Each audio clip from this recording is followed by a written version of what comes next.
Many people get deterred when someone speaks about the spiritual when discussing the psychological. Most people seem to labor under the belief that somehow we can break down the human experience and emotion into the completely rational. Unfortunately, that is about as useful as trying to define art, which ultimately leads you down the road of the spiritual. We apply value to music, dance, poetry, and experience, which cannot be easily rationalized. The religious text, held as the foundations for cultures, maintain relevance even if you do not accept them as literal. They reveal deep truths about human nature and psychology. Michelle Franklin, or Michelle D.I., works in these deep truths and wants to ask you a simple question. Do you feel worthy? Do not simply look to some persona you have put on. Instead, ask yourself, do you feel worthy? That is the question I hope to resolve as we go and meet Michelle D.I. Of course. And I think it's edible, too.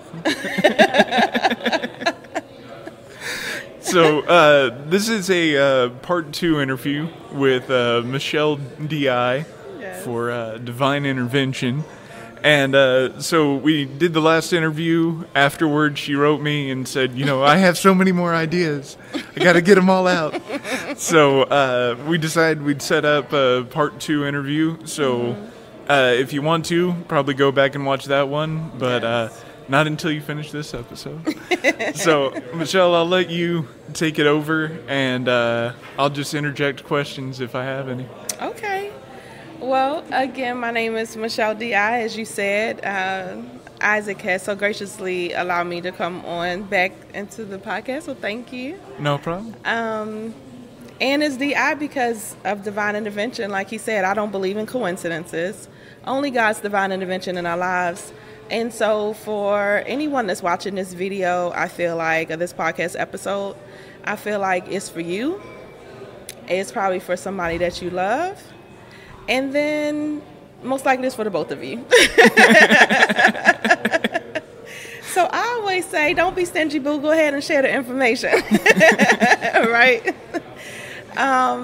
One of the things that I love, teaching about and educating about, I let you know in part 1 that I'm a nurse. I've been a nurse for 23 years.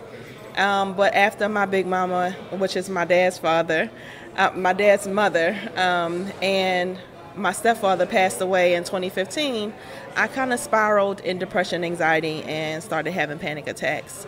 And later found out I was diagnosed with PTSD. And so in my, very intentional healing journey that started in 2019, I started, wanting to reach back and help people. Mm-hmm.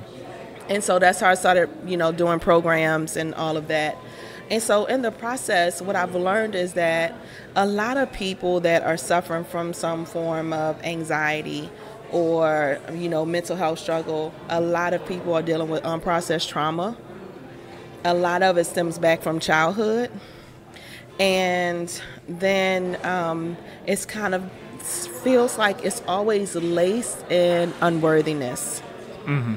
And so I just wanted to go over, because it's so frequent in all of the people that I've worked with, I just wanted to go over with, give that information to your audience of maybe some signs and symptoms that maybe you may be struggling with unworthiness, because it's a very subconscious thing you really wouldn't know.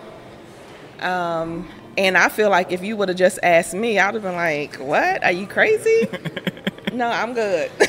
Right? But as I started unpacking and as I started learning, and educating myself more about it, and I'm looking at the signs, I'm like, check. Check. You know what I mean? Like, checking off all of these boxes. And so I'm like, oh, okay.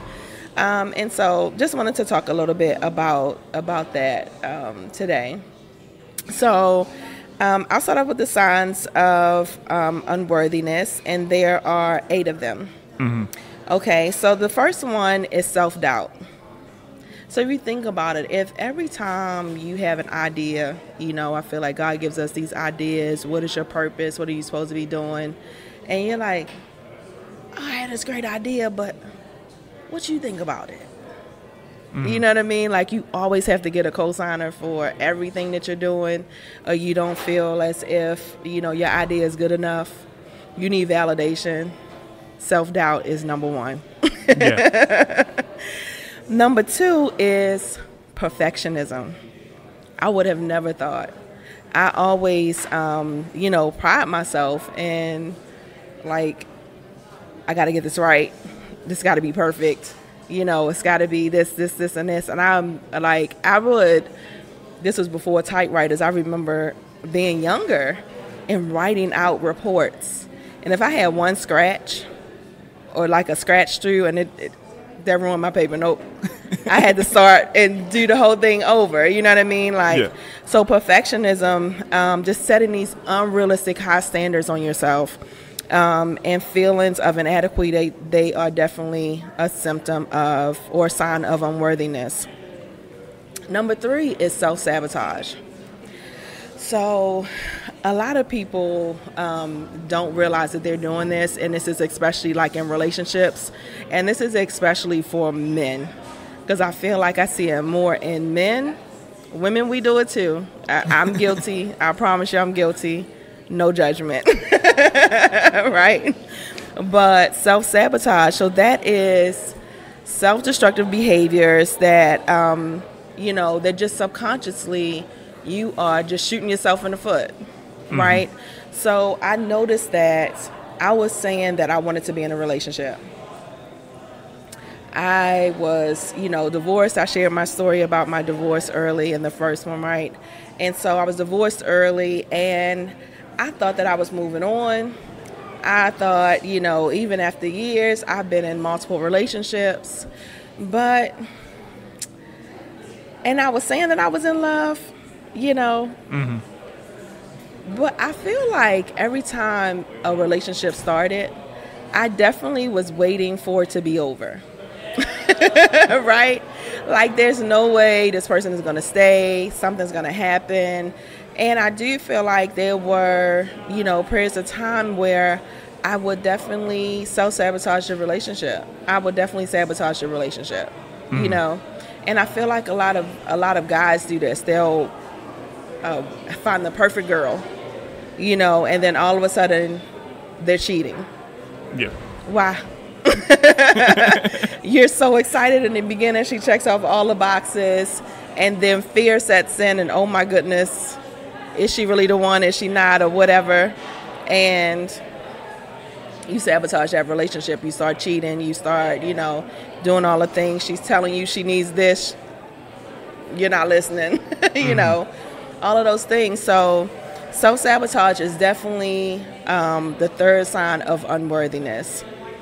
The fourth sign is negative self-talk. For me, I call him the devil. I feel like he sits on your shoulder, talks, you know, whispers in your ear, says all of the things. And but it's just this frequent negative self-talk. No matter what is happening, if somebody tells you something positive, you find something negative. Or either you're just saying negative things to yourself. I'm stupid. I'll never do this. I'll never be this. You know, all those things. If somebody gives you a compliment, you know, it's hard for you to take a compliment. Those type of things. It's that inner critic is what they call it. And that is a sure sign, the number 4 sign of unworthiness. Again, there's 8, so we're going to go on to number 5. Number 5 is seeking validation, right? So seeking validation of others. Are you constantly seeking approval, validation from others, relying on the external to feel good about yourself? You can't get dressed. You can't wear, you know, an outfit that you like yourself down, and you need somebody to say, Isaac, that yellow shirt look really good on you. You think this yellow shirt look good? Oh, okay. If I say, Isaac, no, yellow is not your color. Well, which one is it? Right. You'll be ready to take it off and change, right?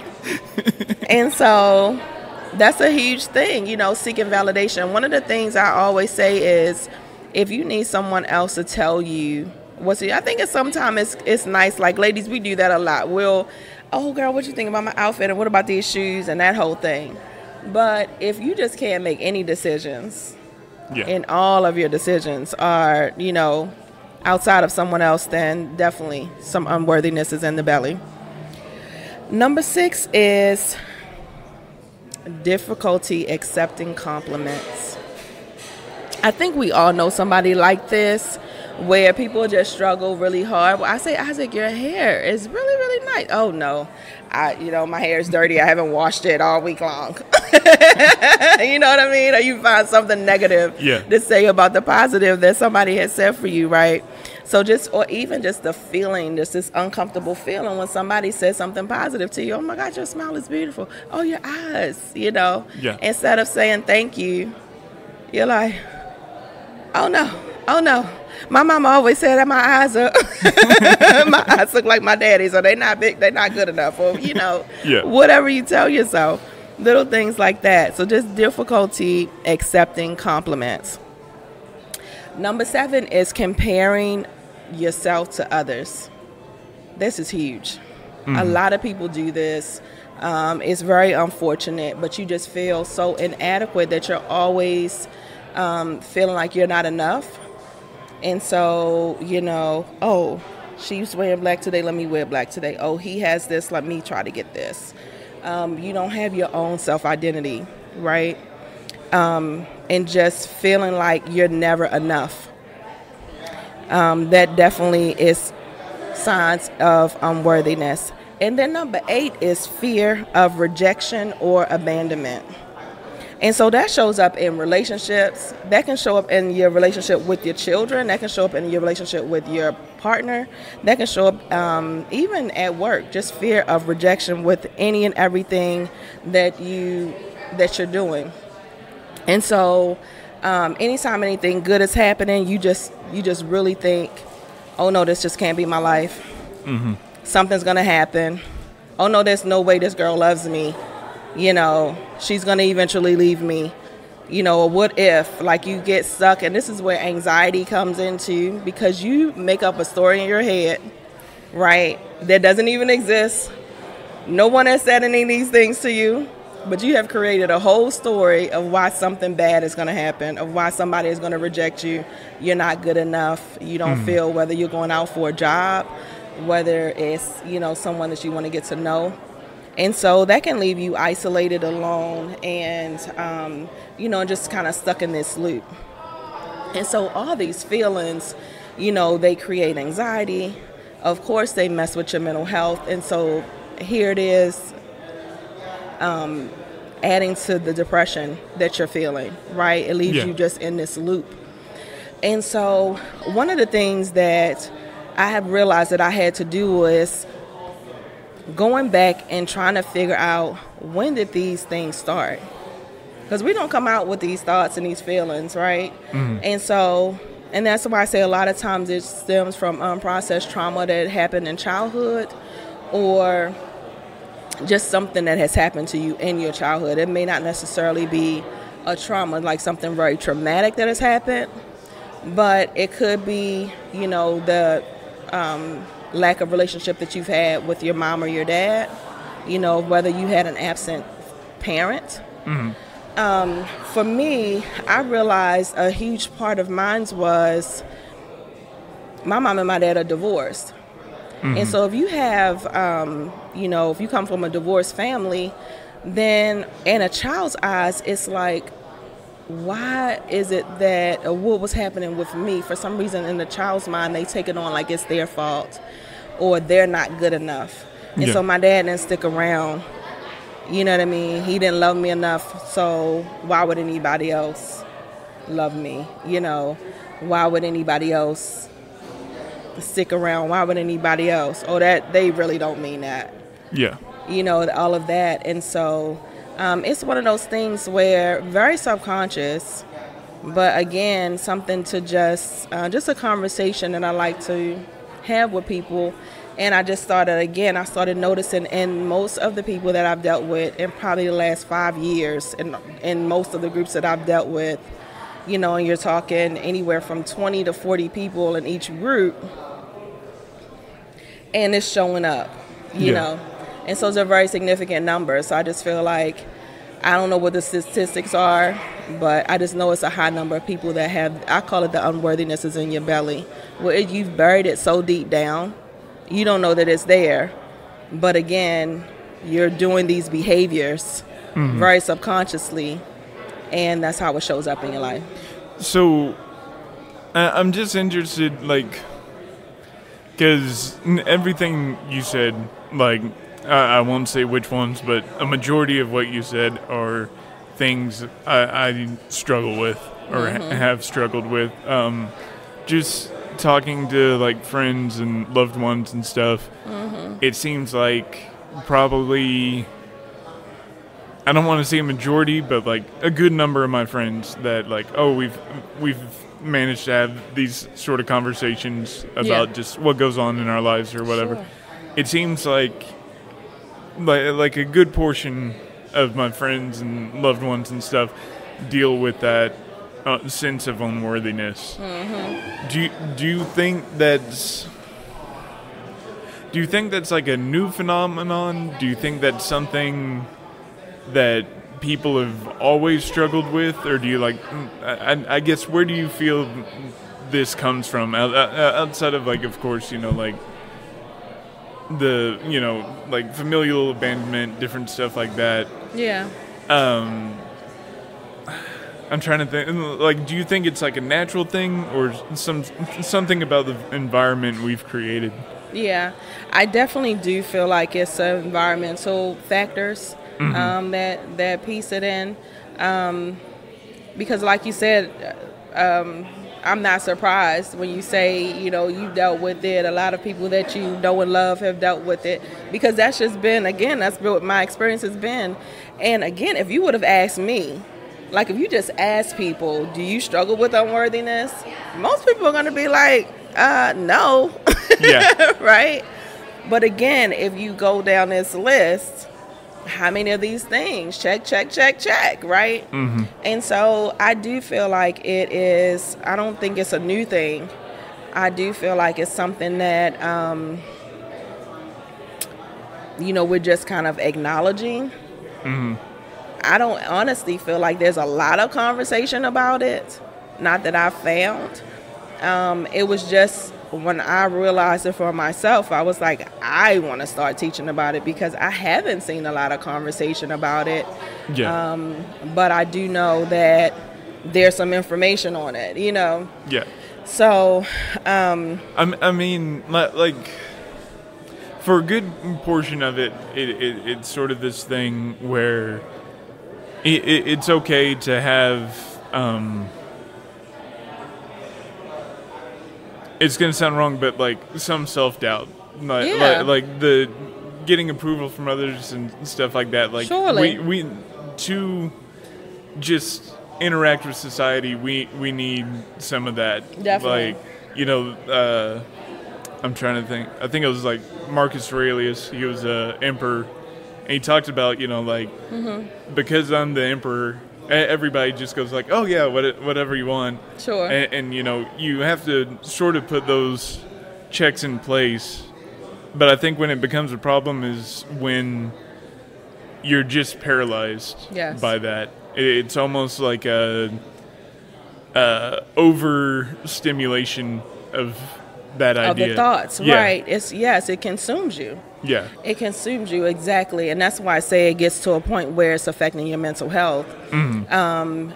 One of the biggest things is, you know, I started teaching about shifting your mindset, you know, and so it is, how are you processing things and how are you thinking about them? You know, if you're saying to yourself, you know, you're in a relationship and you guys have an argument, and I will be working with somebody and they would be like, you know, oh my God, I'm so stupid. You know, I shouldn't have done this. I'm so stupid. I'm so, you know, things like that. No.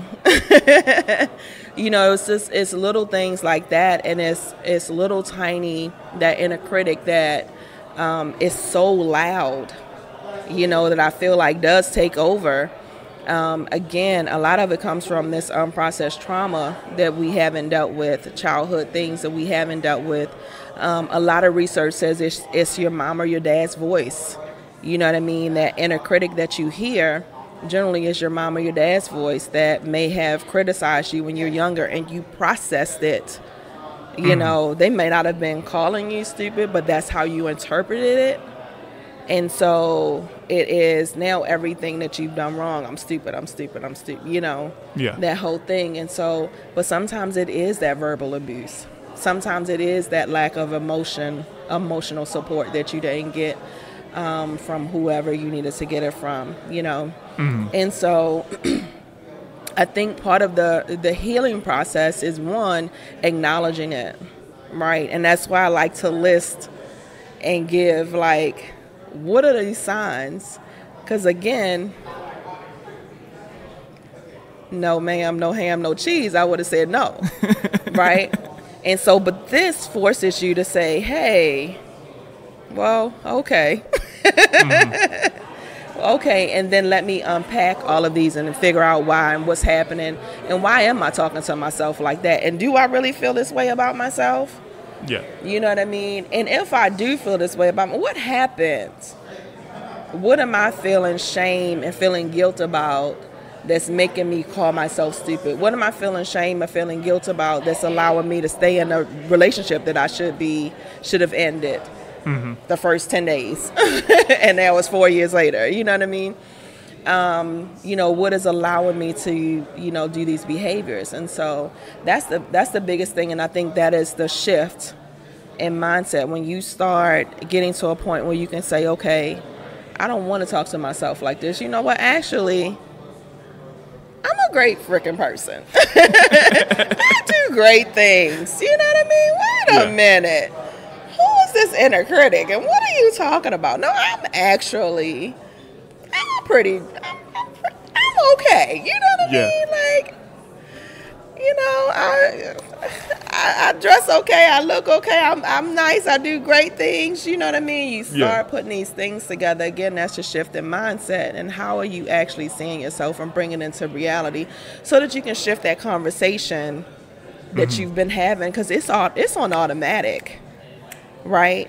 Yeah. And the mind, you have like thousands of thoughts daily. And so, and how many of those are negative thoughts that you're feeding yourself? And so you want to shift those thoughts into positive thoughts. Yeah. Yeah. So I know you had other things you want to talk about, but for people who are dealing with those negative thoughts, like what's the first step, would you say?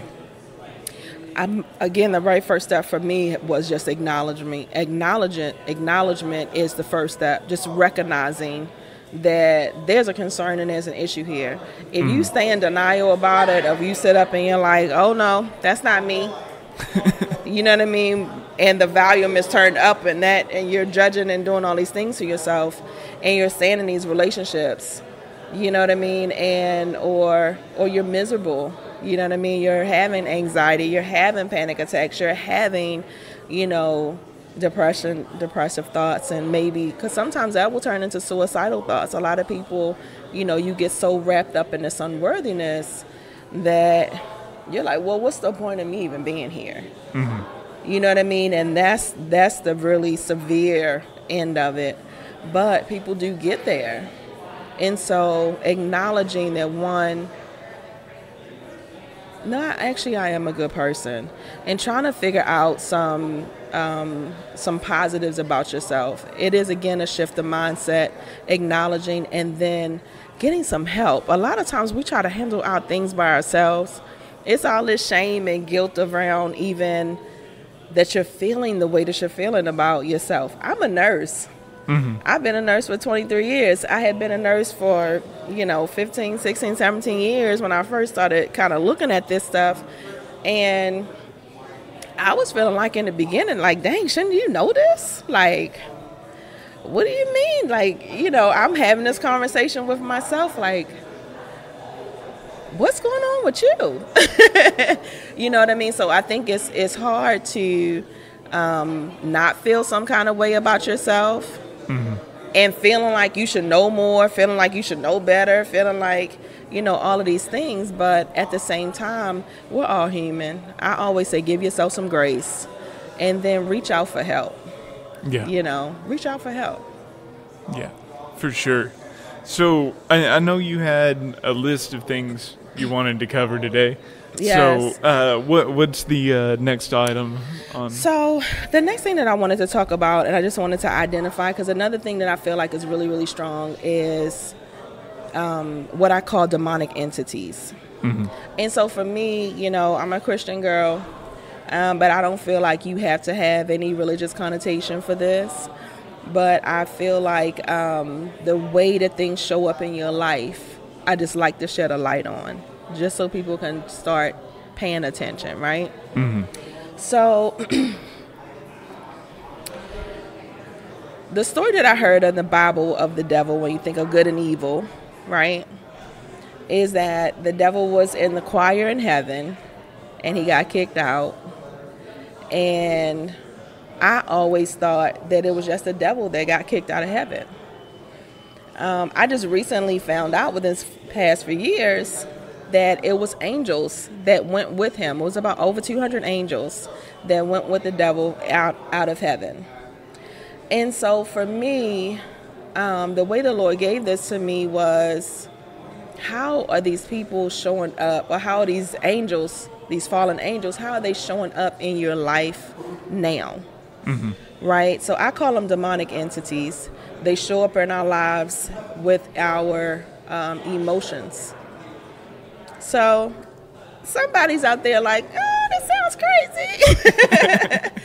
But just stay with me. I'm going to make it clear in a minute. It'll be a little bit clearer. So think about, how the devil uses people. So in my mind, I always think of the story of Job, and they talk about God having this conversation with the devil, and it said the devil is lurking. His purpose is to keep you from purpose, right? Mm-hmm. So he is lurking to and fro, seeking who can I devour, right?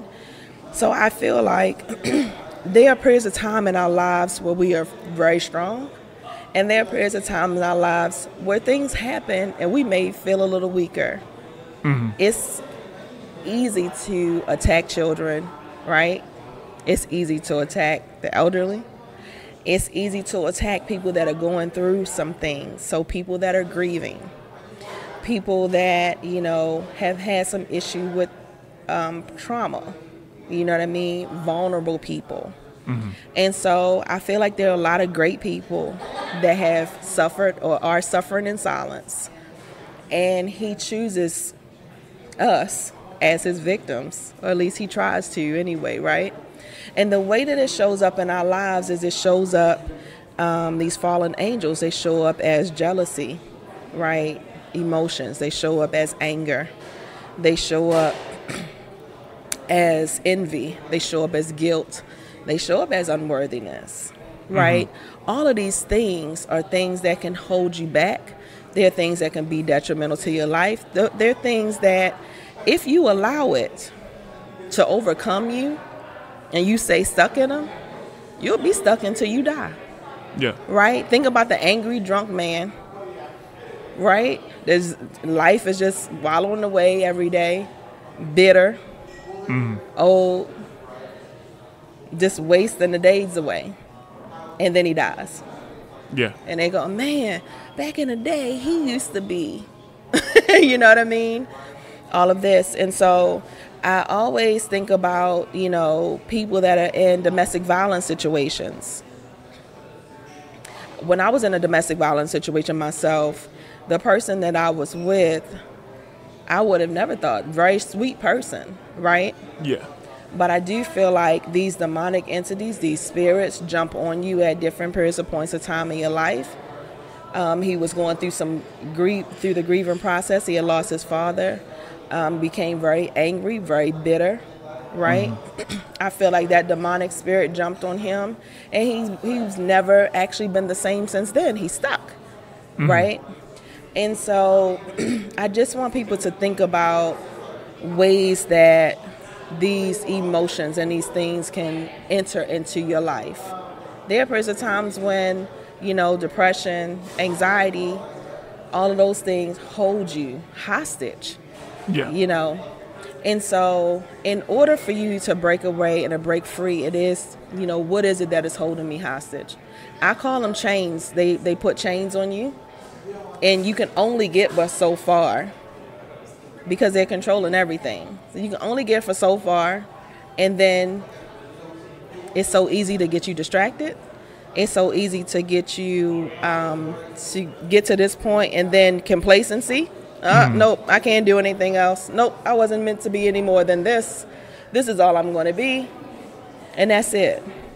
Whereas I feel like God has a purpose for all of us. But the devil will use these little demonic entities to creep into our lives to hold us hostage. I love to teach about mental health. I love to teach about, nursing and educating people. But when that depression, the anxiety, the panic attacks, all of those things had me bound, when the unworthiness had me bound, when the anger had, I couldn't teach. Yeah. I was stuck for months.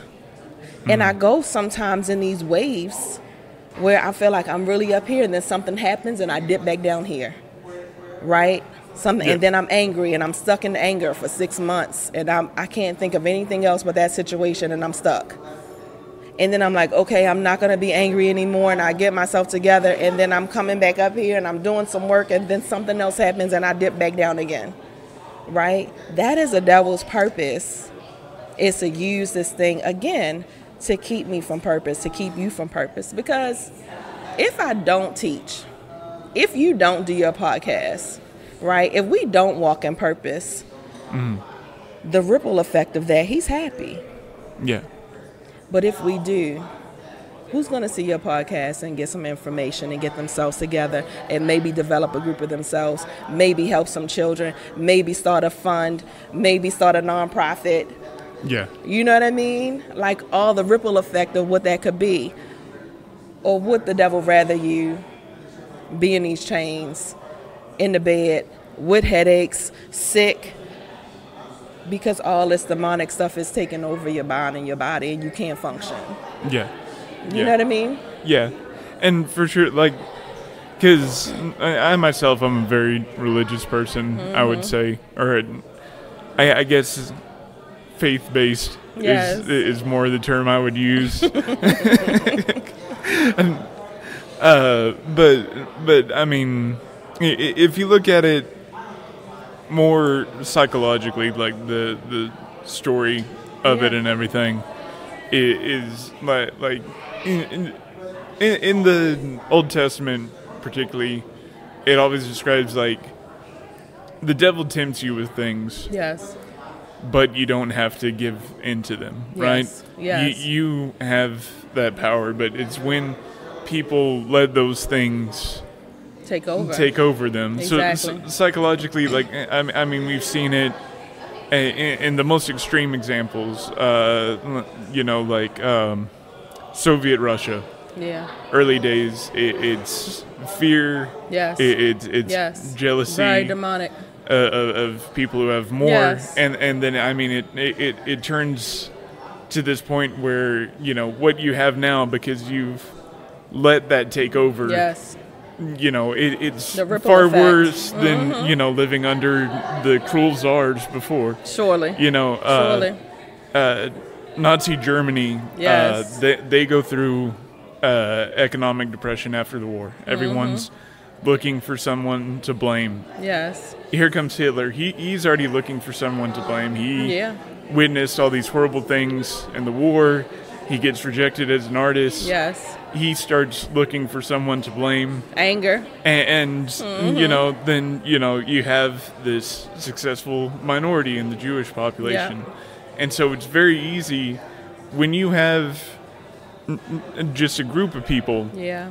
If they're all feeling down, like we're talking about now, we see so many people now who are dealing with feelings of unworthiness. Yes. And I mean, that's the lead into all those other things. Sure.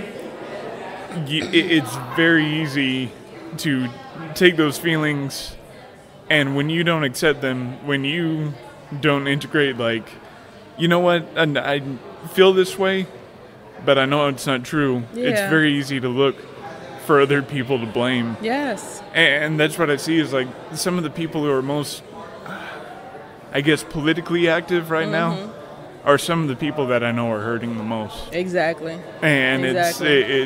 and it's not one side or the other. Right. It's fear, it's jealousy. Yes. It's all those things. And I think that's the thing, is like a lot of people want to turn away once they hear something religious, right? Yeah. Yeah. But like I'm trying to remember who said it, but like it's hard to talk about psychology and not use religious language. It's not really a science, right. where we can be just 100% rational. Yeah. But even taking from that rational side of like, what is the optimum way to move forward in your life, and you take all these ideas, depression, all what we've talked about so far. If you are concentrating on that, whether or not you believe this is, spiritual beings or not, if you're letting those things rest inside you, you are not going to be able to self-actuate. Yes. And like,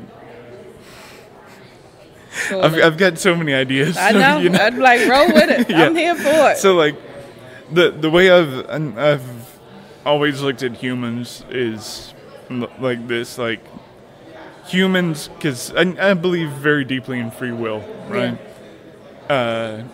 God creates humans, and it says we're made in the image of Him. And when I was thinking about it, I was like, what would be the ultimate creation? Because I can make something and it stays that way the whole time. But what if I can make something that could keep on creating things on its own? Yeah. And then that brings me further glory. That's why we use the word Father. Like, a lot of people will be like, well, well, God made me this way, so everything I do is Father. But I think beyond, but more deep than that is, He made us with free will so that we could then be creative. We're like Him. Yeah. And so I feel like when we're doing the right things and stuff, then we're glorifying Him. When we're creating, when you see beautiful works of art and it brings people awe. Yes. But the people who don't do that are the people who end up like Cain, where you let this jealousy, when you let these feelings of unworthiness stay inside you, you can't further creation. You're destroying. Yeah. Even if it's just yourself. Hostage. You can't go but so far. Yeah. So I know I went on a long tangent. No, that was good. That's exactly, it is. It's all relevant. You know what I mean? It's all relevant. And that's why when I was doing this healing journey, I don't know what happened. I was probably a year and a half in, maybe 2 years, and I was doing this program, 90 Days of Change, and every day she gave us a word to focus on. Excuse me, once a week she gave us a word to focus on. And she sent the word choice. And it was just like, all of a sudden something clicked. And I was like, wait a minute, I have a choice.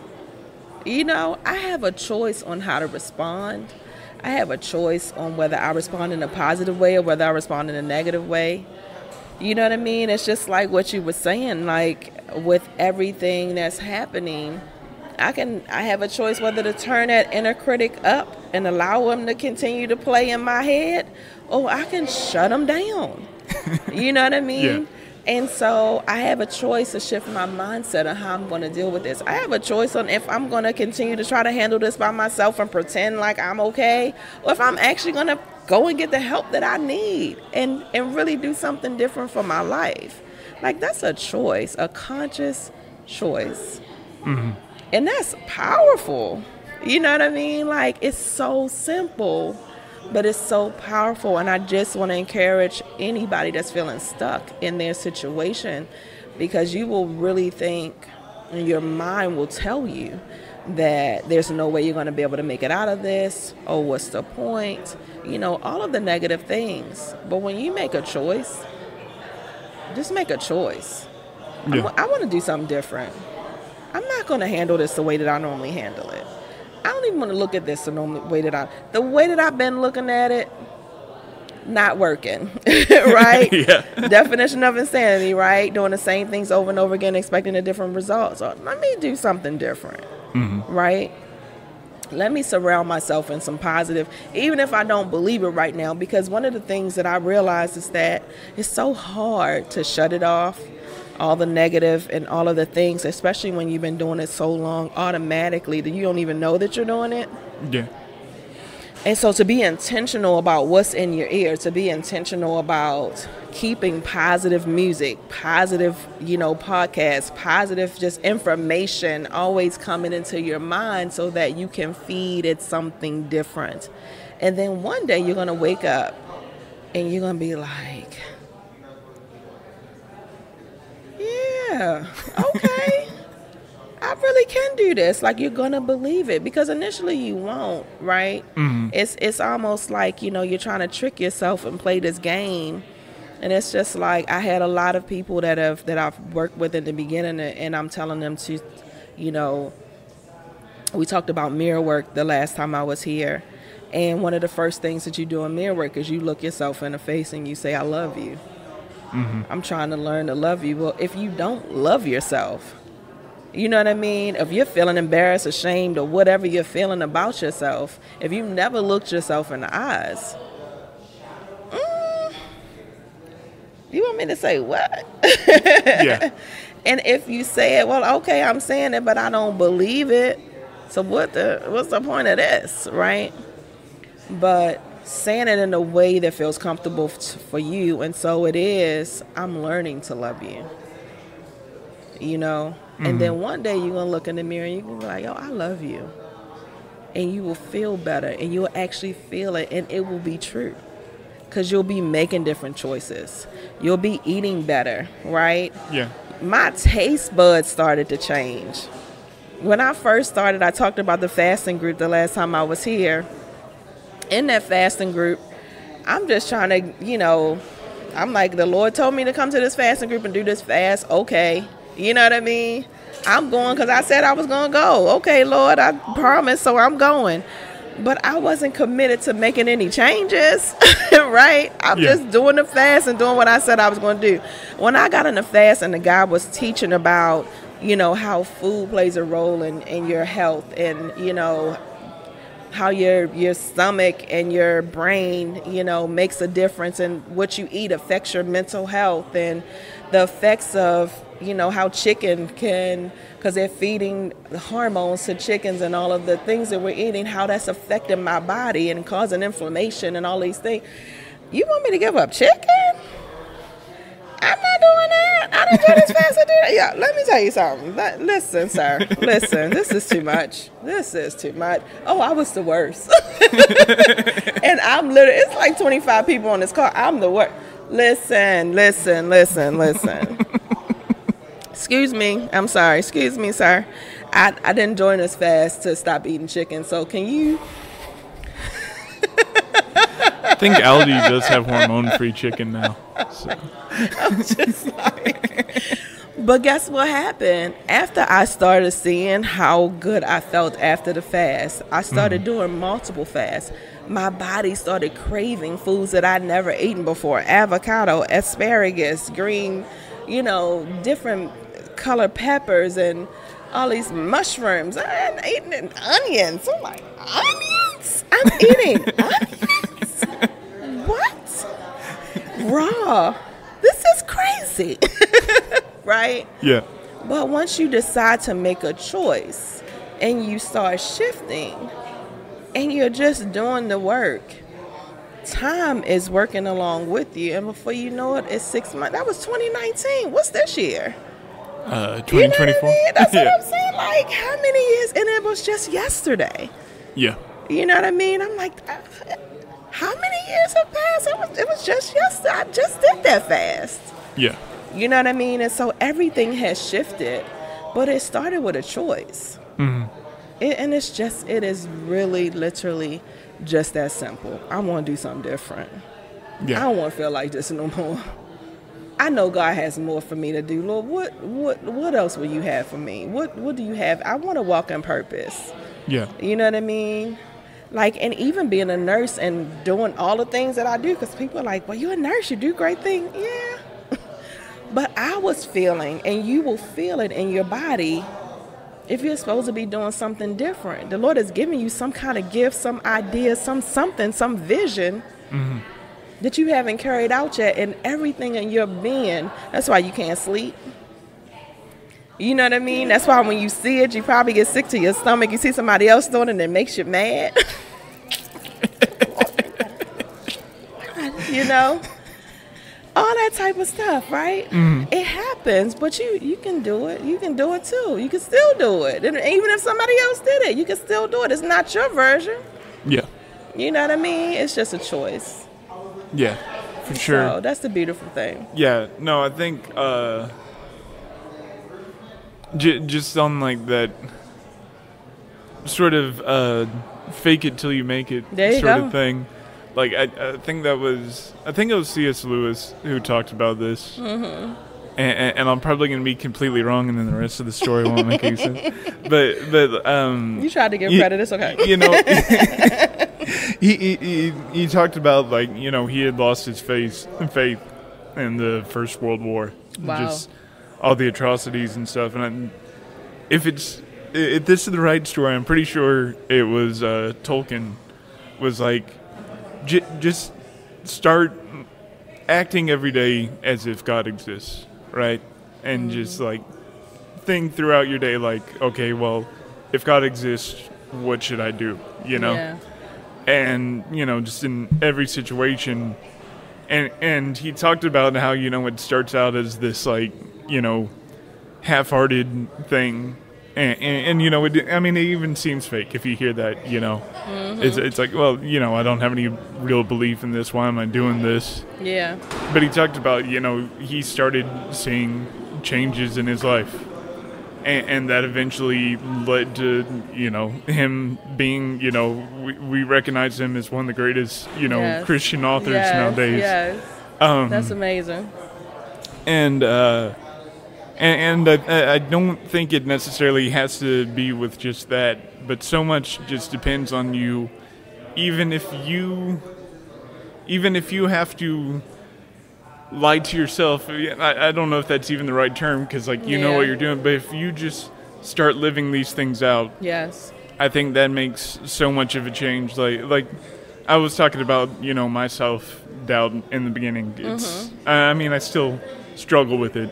Sure. Pretty much every day I get nervous before every interview I do. But I think that's your humble spirit, though. Yeah, but it got to this point where I kind of decided, like, I'm just going to have to start doing things. Yeah. I'm going to have to start putting myself out there. Every time somebody knew I was interested in, you know, video, audio production, graphic design or something, I would always talk them out of hiring me to do something for them. Wow. Because I'd be like, well, you know, I can do this, but I'm not as good. It's that comparing thing. It's that I always needed somebody else to tell me, you know, the work I was doing was good enough. And I still do that. I still pestered my girlfriend. I still, you know, did you listen to that? What did you think of that?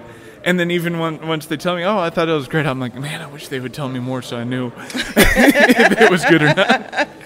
You're still digging for more. I need some more. I need more information. But it is that thing where, like, I started on this, and it's really been eye-opening and helped me learn. And, like, sometimes it feels like I'm interviewing the right people at the right time in my life. I love that. And I love that. As corny as it may sound, like, it has been this amazing spiritual journey. Like, sometimes I get frustrated. I think, like, oh, this needs to have more numbers or something. Yeah. But even if it's just for me, meeting the people I have. Yes. Like, if I had stayed where I was, I wouldn't be here talking to you. Yeah. And, now you're helping me work through some stuff. I love it. Yeah. Listen, God is amazing. And that's exactly why, I named my business Divine Intervention, because I'm like, there are no coincidences in this world. Yeah. Whether you believe or not, God is intervening in our lives, and He gives us what we need. He has us meet the people we need to meet. Like, there's no way. When I went to the fast, my cousin that introduced me to the fast, oh, you got to do this fast, we're going to do this fast. I'm like, okay, I signed up, but my cousin is doing a fast. This is great. Yeah. She didn't even finish the fast. She didn't even do it. You know what I mean? She's just the gateway to get me there, because I didn't know the people that were doing the fast. Yeah. And there's no way I would have even learned about it, right? And then that introduced me to mirror work, meeting a guy in the fast. It just started this healing journey. Mm-hmm. And so that's part of it, is just trusting. When they say trust the process and trust God, like, again, sounds kind of corny and crazy. Yeah. And is it that simple? It really is. He will give you what you need. He will introduce you to the people that you need to know, right? Starting a business, He will give you what you need. He'll give you the materials. He'll give you the money. He'll provide, Or hey, I know this guy. You want to do some, oh yeah, I know this guy, Isaac, he does this. You know what I mean? Like, it's so amazing. And it's just so simple. And I feel like all we need to do is just be open. So I have these foundational principles in my program, and it is, being open was number one, because I was so closed.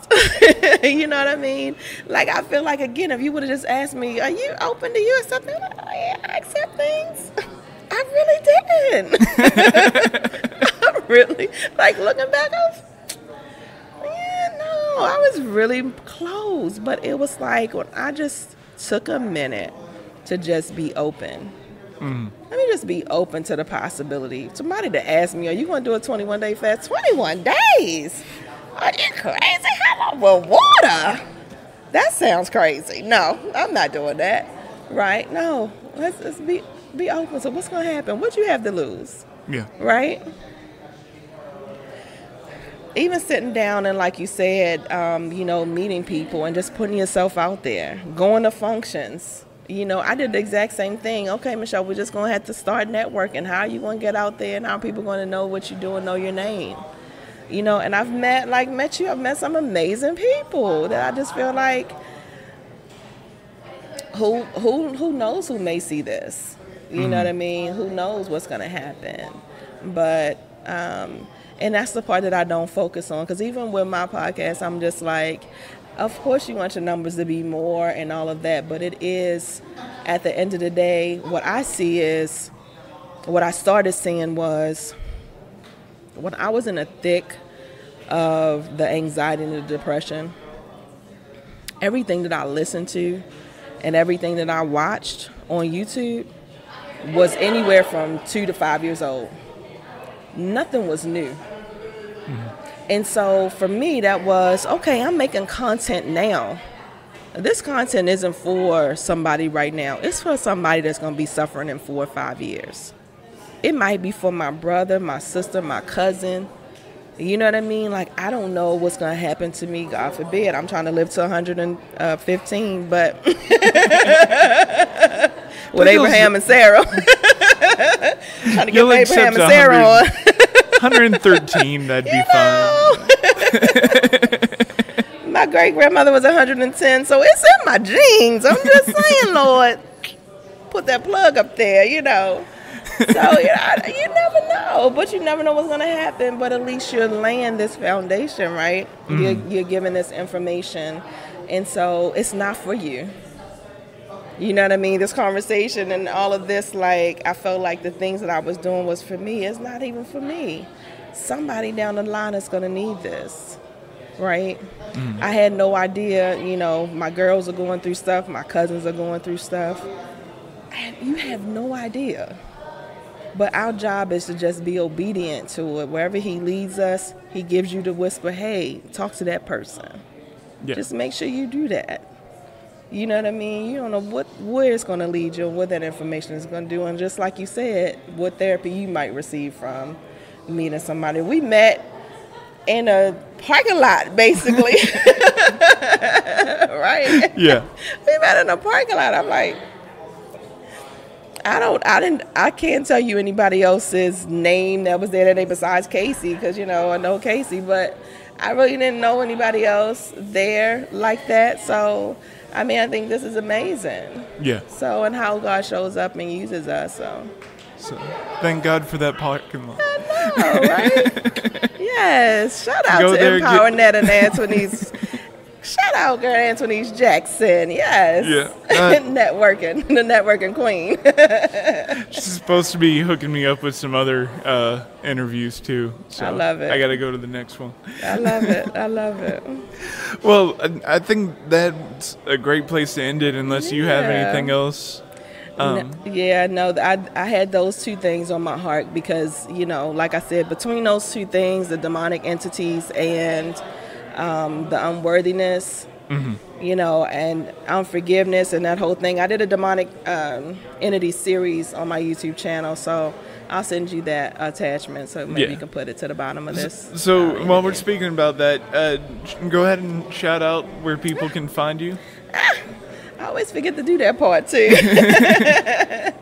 Well, again, Michelle D.I. I am on YouTube. The name of the channel is Reflections Choosing Me Guilt Free. So that's Reflections CMGF. It's Choosing Me Guilt Free. It is on YouTube. I have plenty of series on there. The Demonic Entity series is on there. If you're just trying to shift to a relationship with yourself, I feel like the healing begins because we're, again, so busy pointing fingers. We're always like this. Who did this to me? You did this to me. But you have 3 fingers pointing back at you. And so your healing journey starts with you. It's your responsibility. And so how to have those deep and necessary conversations with yourself is what I help you to do. And so it's a lot of information. It's probably 180 something videos or something like that on there. I don't even know. But I tried to break it down into series so that the relationship series with yourself, it's a men's podcast on there. I have to have you onto my men's podcast series. We'll have to do that. And the Demonic Entity series. I have a self-care series, all the things that are necessary for you and your mental health are on there. Anxiety testing, depression screenings, things like that. So, absolutely. Yeah. Well, I'm going to link everything down below. Okay. So people just scroll down there, find them. And I just want to thank you again for sitting down with me. It's been a lot of fun. Thank you. It is an honor, privilege, and my pleasure, sweetie. Thank you so much for having me. Well, thank you, but as we've mentioned, I'm no good at taking compliments. You did good today. Well, thank you.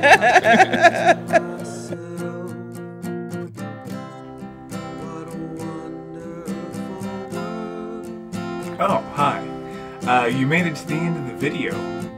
That's pretty cool. You must have liked it. I had a fun time recording it. I hope you did like it. Well, if you liked it, you might as well share it with other people. You might as well like the video. Go ahead and subscribe because I make videos like that all the time. So, yeah.